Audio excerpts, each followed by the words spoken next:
also here. Anong pakiramdam na you're back here 2 years after?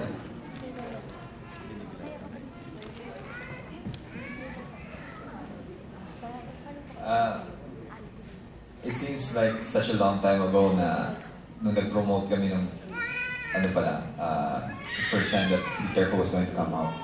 So, ang dami na nangyari in the 2 years that we've been together. Lumaki na lahat ng mga kids. Hindi na sila kids ngayon. And we're still here and we hope that we're still giving everyone a very good show. So, there's still so much to look forward to. Ayan. Si Jody, ikaw?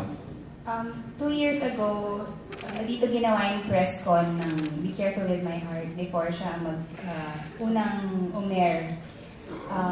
Karamihan din sa atin, sa inyo, kayo din yung kasama namin nung nag-press con. And 2 years after, kayo pa rin yung kasama namin. And thank you very much na magkakasama pa rin tayo. And of course, syempre nakakatuwa and it's a blessing.